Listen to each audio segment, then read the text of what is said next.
दोस्तों नमस्कार, मेरा नाम है एम.आर. माली। आप सभी का द मिस्ट्री ऑफ यूपीएससी में स्वागत है। आज हम डिस्कस करेंगे 2024 का जो यूपीएससी का जो प्री एग्ज़ाम हुआ था उसके अंतर्गत जो ज्योग्राफी से कौन कौन से जो प्रश्न आए उसके बारे में हम डिस्कस करेंगे। डिस्कशन को आगे कंटिन्यू करने से पहले यदि आपने चैनल पर यदि फर्स्ट टाइम विजिट किया है तो चैनल को सब्सक्राइब करें और एक प्यारा सा कमेंट करें। क्लास को आगे कंटिन्यू करने से पहले आपको बता दूं कि इसमें जो ज्योग्राफी से संबंधित जो प्रश्न पूछे गए उनके बारे में डिस्कस करेंगे तथा ये जो क्वेश्चन है वो कहाँ से आए और जो सोर्स कौन सा है उस सोर्स के बारे में हम भी डिस्कस करेंगे साथ ही साथ में, क्योंकि ये जो प्रश्न है वो ज़्यादातर जो हमारी जो एनसीईआरटी उस एनसीईआरटी से आए हैं और उसको मैंने सोर्स के रूप में जो साथ में दिया भी है।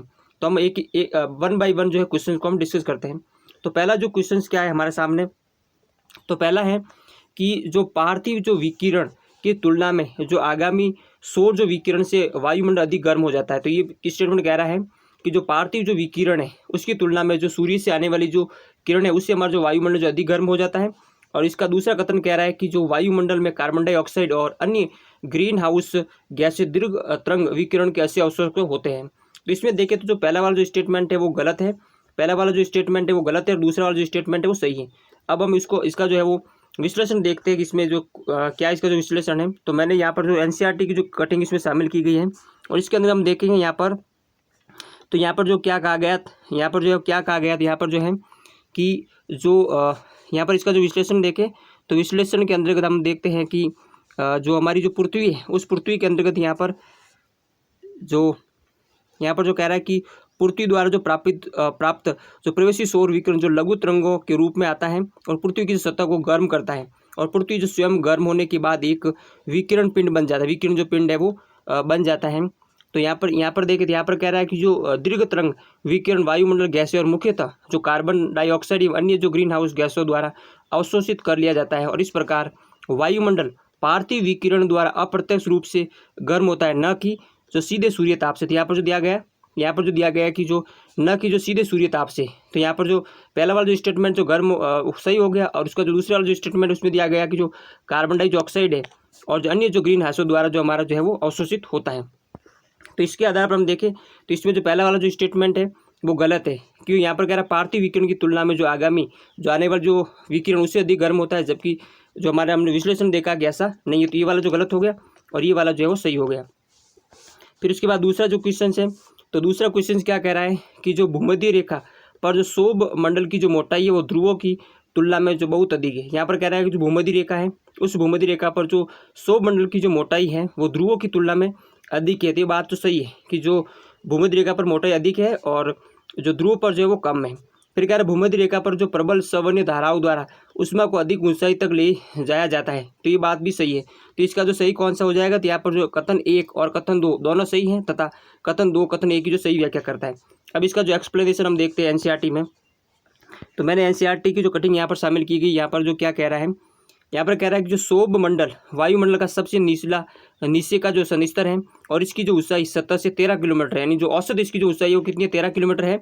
लेकिन कह रहा है कि ध्रुवों के निकट 8 किमी है तथा विस्तृत वर्ग पर जो है वो 18 किमी है। विस्तृत वर्ग पर कितनी 18 किमी इसकी जो ऊंचाई है और सौर मंडल की जो मोटाई है वो विस्तृत रेखा पर जो सबसे अधिक है, क्योंकि यहाँ पर जो तेज वायु प्रवाह के कारण जो ताप का जो अधिक ऊंचाई तक जो संवहन किया जाता है और इस सनिस्तर में जो धूल कण तथा वाष्प होते थे। ये वाला जो है यहाँ पर स्टेटमेंट जो उसके आधार पर हम देखें तो हमारा जो इसके आधार पर देखें तो इसमें जो पहला वाला स्टेटमेंट भी जो सही है और दूसरा वाला जो स्टेटमेंट है वो भी सही है। फिर उसके बाद जो तीसरा क्वेश्चन देखें तो तीसरा जो है क्या है, इसमें कह रहा है कि जो हमारी जो ज्वालामुखी जो उद्गार है उस ज्वालामुखी उद्गार के जो उत्पाद कौन कौन से हैं। जब ज्वालामुखी विस्फोट होता है तो उससे हमें कौन कौन से जो उत्पाद है वो निकलते हैं। तो इसमें हम देखें, एक तो इसमें जो सल्फर जो यौगिक है, इसके अलावा जो नाइट्रोजन यौगिक है, राख और जो धूल है और इसके अलावा जो है ज्वाल खंडाश्मय मलबा जो इसमें जो शामिल है। तो इसमें जो सभी के सभी जो है वो शामिल है, यानी चारों है। इसका जो हम विश्लेषण देखते हैं तो विश्लेषण के अंदर जो एनसीईआरटी की जो क्लिप है वो इसमें मैंने शामिल की है। तो इसके अंतर्गत जो यहाँ पर दिया हुआ है कि इसमें जो लावा के जमे हुए टुकड़ों का जो मलबा, इसमें जो है ज्वाला खंडम है, फिर इसके अलावा जो ज्वालामुखी बम, इसके अलावा जो राख है, धूल कण है और जो गैसें जैसे कि नाइट्रोजन यौगिक है, सल्फर जो यौगिक है और कुछ मात्रा में जो है वो क्लोरीन और हाइड्रोजन और आर्गन भी जिसमें जो शामिल होती है। इस आधार पर हम देखें तो इसमें जो चारों जो ऑप्शन है वो क्या है, तो सही है। तो इसका जो उत्तर कौन सा होगा, तो इसका जो उत्तर है वो होगा स्यारो यानी डी, डी इसमें जो सही होगा, डी जो ऑप्शन है वो इसमें सही होगा।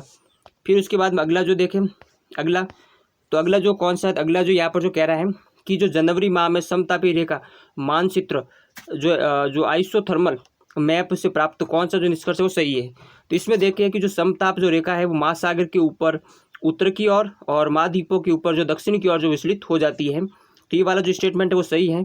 फिर कह रहा है शीत महासागरीय धाराओं यानी जो गल्फ स्ट्रीम और जो उत्तरी अटलांटिक जो प्रवाह की उपस्थिति उत्तरी अटलांटिक महासागर को शीतल बनाती है। तो यहाँ पर देखिए कि जो गल्फ स्ट्रीम है वो गर्म जलधारा है, गर्म जलधारा है, और ये वहाँ की जो स्थल है उसको जो गर्म करती, ठंडा नहीं करती। इसके आधार पर ये स्टेटमेंट जो गलत है। तो इसमें जो हमारा सही कौन सा हो जाएगा, तो इसमें ये जो हमारा है वो सही है। फिर उसके बाद में जो अगला जो क्वेश्चन है, अगला ये धाराओं के बारे में यहाँ पर दिया हुआ है। जैसे कि धाराओं के बारे में देखिए तो यहाँ पर कह रहा है कि जो गल्फ स्ट्रीम गर्म जलधारा है, यहाँ पर क्या कह रहा है कि जो गल्फ स्ट्रीम है वो गर्म जलधारा होती है जो महासागरीय धाराओं किसी क्षेत्र के तापमान को प्रभावित करती है, और गर्म धाराओं से जो स्थलीय सतह का जो तापमान गर्म होता है वहाँ पर क्या कह रहा था, ठंडा हो रहा है। और ठीक है, तो इसके आधार पर देखें तो वो दूसरा वाला जो गलत है। फिर उसके बाद में यहाँ पर देखें कि निम्नलिखित में से कौन से जो देश है कोको उत्पादक है। तो कोको उत्पादक के लिए जो कोटे डी आइवर जो गाना है, कोटे डी जो आइवर जो गाना है वो इसके जो उत्पादक है। और इसको मैप के ऊपर भी देख सकते हैं। तो ये यहाँ पर देखें तो ये वाला जो इलाका है यहाँ पर जो ब्राज़ील है, तो ब्राज़ील के अंतर्गत भी ये होता है, ब्राज़ील है। इसके अलावा जो सटी हुई जो एरिया है, इसके अलावा कोको जो आइवर डी यहाँ पर जो है, इसके अलावा जो इंडोनेशिया वगैरह यहाँ पर भी, और एक कोटो जो इसका कोको का जो इमेज भी जो लगाया हुआ है, तो आप देख सकते हैं। फिर उसके बाद में जो नदी वाला है तो इस नदी वाले को भी हम जो कह रहा है कि यहाँ पर जो क्या कह रहा है कि जो पश्चिम से पूर्व की ओर प्रयाग के अनुप्रवाह में गंगा में मिलने वाली हिमालय की नदियों के संदर्भ में निम्नलिखित में से कौन सा जो कर्म है वो सही है। तो इसको हम मैप के थ्रू देखते हैं कि जो एनसीईआरटी का मैंने जो मैप इसमें लगाया है, और एनसीईआरटी के मैप के अंदर देखें तो इसमें सबसे पहले जो कौन सी है, तो सबसे पहले यहाँ पर देखें पश्चिम की ओर देखें तो पश्चिम की ओर ये आ रही है, यहाँ पर ये हमारी हो गई गोमती, ये हमारी जो हो गई कौन सी, गोमती हो गई। फिर उसके बाद में ये जो हमारी जो है वो घाघरा हो गई, ये हमारी जो है वो घाघरा हो गई। फिर उसके बाद में जो गंडक हो गई, और इसके बाद में जो कोसी होगी। तो पहले कौन सी आएगी, गोमती, फिर घाघरा, और फिर गंडक, और उसके बाद में जो है कोसी आएगी। तो इसमें देखें, इस आधार पर देखें तो इसमें पहले कौन सी है, तो पहले इसमें हो जाएगी गोमती, फिर घाघरा, और उसके बाद गंडक, और उसके बाद जो कोसी हो जाएगी। तो इसका जो ऑप्शन जो हो जाएगा कौन सा हो जाएगा, बी इसका जो है वो सही आंसर होगा। फिर उसके बाद में जो अगला जो है, अगला यहाँ पर जो कह रहा है कि जो चट्टानों के अपक्षय के कारणों में से एक जो कारण वर्षा है, यानी जो चट्टानें हैं उन चट्टानों का जो अपक्षय होता है उसमें एक जो कारण है वर्षा है। तो ये बात तो सही है कि जो चट्टानों के अपक्षय में जो वर्षा भी एक मुख्य भूमिका निभाती है। फिर वर्षा जल में जो घोल के रूप में जो कार्बन डाइऑक्साइड है वो विद्यमान होती थी। ये बात तो सही है कि वर्षा के हमने देखा था कि जो जल है वो कार्बन को सिंक करता है, तो इसमें जो मौजूद होगी। तो इस आधार पर हम देखें। फिर उसके बाद में जो वर्षा जल में वायुमंडलीय ऑक्सीजन विद्यमान होती है, जो वर्षा जल है उस वर्षा जल में जो वायुमंडलीय जो ऑक्सीजन है वो विद्यमान होती थी। ये भी बात जो सही है। तो इसमें क्या कह रहा है, यहाँ पर जो कह रहा है कि जो यहाँ पर जो कह रहा है, यहाँ पर देखिए कि कथन 1 और कथन जो 3 दोनों सही हैं, तथा कथन दोनों जो कथन 1 की जो सही व्याख्या करते थे ये सही हो जाएगा। यहाँ पर जिसका जो ये जो आंसर है वो हो जाएगा।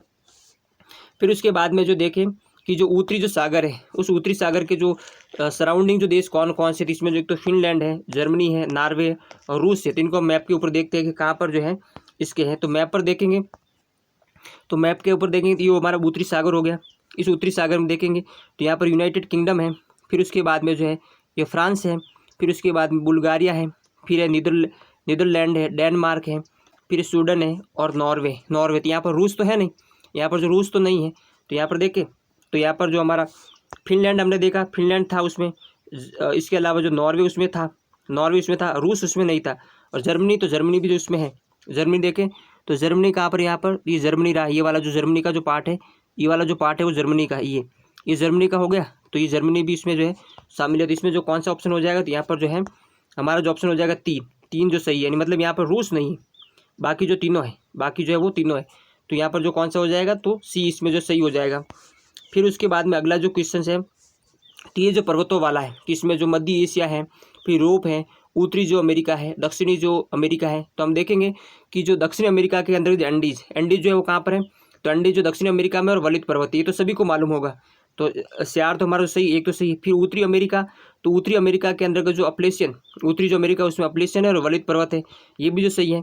फिर उसके बाद में जो मध्य एशिया है, उस मध्य एशिया के जो वॉसेज है यहाँ पर जो वलित पर्वत है, उसके बाद यूरोप में जो है आल्प्स, तो ये वाला जो है वो गलत हो जाएगा। तो इस आधार पर हम देखें तो यहाँ पर जो है वो कितने हैं, तो 3 जो यहाँ पर जो सही हो जाएगा।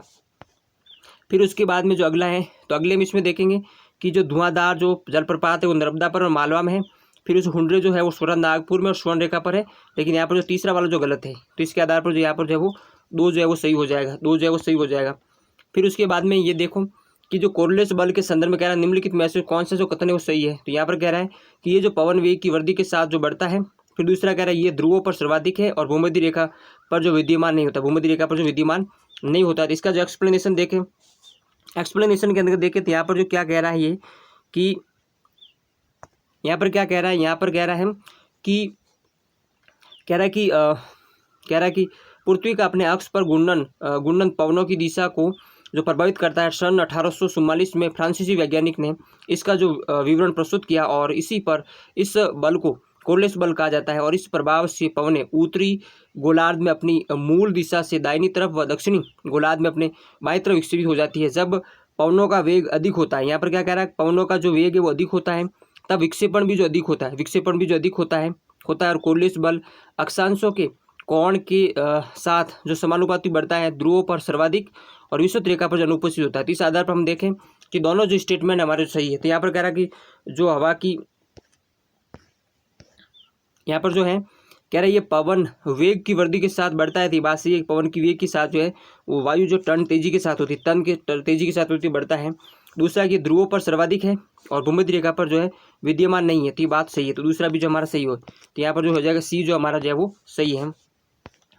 फिर उसके बाद में अगला है कि जो प्रत्येक वर्ष 21 जून को निम्नलिखित में से किस अक्षांश या किन अक्षांशों पर 12 घंटे से अधिक जो समय तक जो सूर्य का प्रकाश विद्यमान रहता है। तो यहाँ पर देखेंगे कि हमारा ये जो अर्थ हो गया, इस अर्थ के बाद में ये जो हमारी विषुवत रेखा होगी, इसके बाद में ये हमारी कर्क रेखा होगी, इसके बाद में जो है ये मकर रेखा होगी। यहाँ पर कह रहा है कि 21 जून को जो है वो सूर्य कर्क रेखा पर जो सीधा चमकता है। इसका मतलब हो गया कि उत्तरी गोलार्ध में जो है समाह तक जो यहाँ पर क्या होगा, दिन होगा। समाह तक यहाँ पर क्या होगा, तो समाह तक यहाँ पर जो है वो दिन होगा।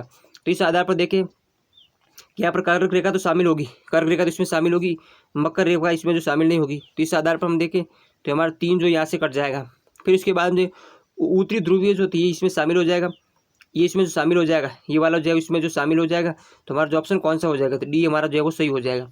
और एनसीईआरटी में इसका जो विश्लेषण देखें तो एनसीईआरटी में इसमें विश्लेषण भी जो दिया हुआ है, यहाँ पर क्या कहा गया है, कह रहा है 21 जून को उत्तरी गोलार्ध सूर्य की तरफ झुका है और सूर्य की किरणें कर्क रेखा पर सीधी पड़ती है। इसके परिणाम स्वरूप इन क्षेत्रों में ऊष्मा अधिक प्राप्त होती है, ध्रुवों के पास वाले क्षेत्रों में कम ऊष्मा प्राप्त होती है क्योंकि वहाँ सूर्य की किरणें तिरछी पड़ती है। उत्तरी ध्रुव सूर्य की तरफ झुका होता है तथा उत्तरी ध्रुव रेखा के बाद वाले भागों पर लगभग 6 माह तक लगातार जो दिन रहता है, 6 माह तक जो वो दिन रहता है। सूर्य उत्तरी गोलार्ध के बहुत बड़े भाग में सूर्य की रोशनी प्राप्त होती है, इसलिए विषुवत के उत्तरी भाग में गर्मी का मौसम होता।